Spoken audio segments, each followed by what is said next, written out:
General Jack Keane joins us now, retired four-star general. Welcome to the program, General. I'm sure you were watching that, and I'm sure you picked up on what our president was saying about nuclear proliferation and his meeting with the Russians. What did you take out of that? Well, first, I definitely agreed with the subjects he should bring up with Putin and nuclear proliferation being near the top of it. What's actually happening, our viewers may not understand this, but as a result of previous treaties between the United States and then the Soviet Union, we got rid of our intermediate nuclear capability, and Putin is developing that capability again against the designs of that treaty. So we have a major issue with him just on that alone.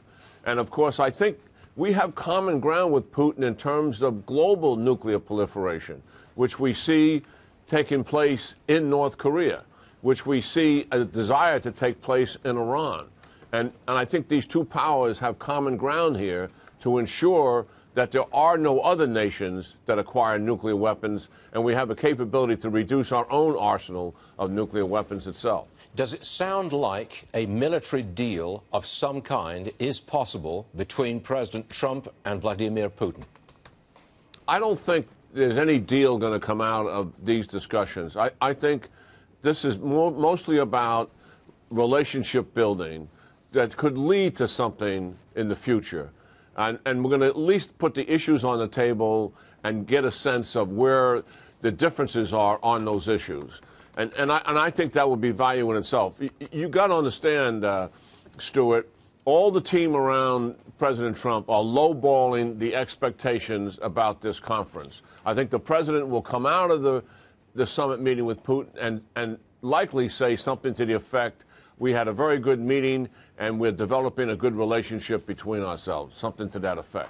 And for him, that's a good start, because that's the kind of transactional person he wants to be based on relationship. It sounds like something similar to he walked away from the NATO summit and basically claims victory because our NATO partners are going to push in a great deal more money very quickly. I think the president is saying that's a win versus NATO.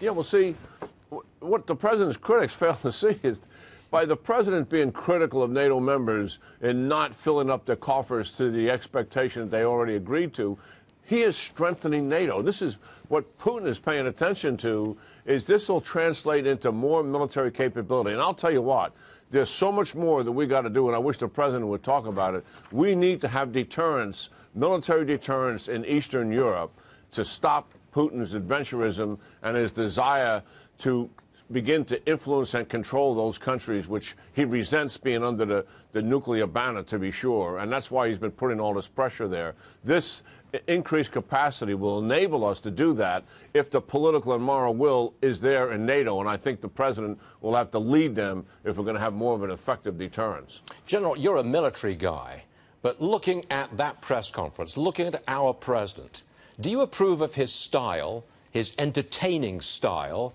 his personability, and the way he seems to charm his audience? Do you approve of that in an American president?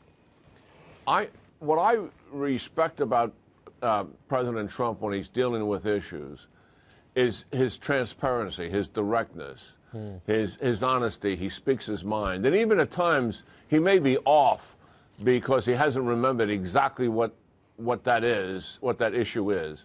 Or maybe he hasn't even been briefed on it, so he just gives you his naked thought about it, and it may, later on somebody may have to police that up. But that is not a big deal. The most important thing, I think, is, and I largely believe it's probably why he's the president of the United States, is he takes an issue, looks at it squarely, and talks directly about what that issue is and what we should do about it, and he finds his own words to do that, not somebody else's. Well said. General Keane, always a pleasure. Thank you, sir. We'll see you again soon. All right, Stuart. Take care.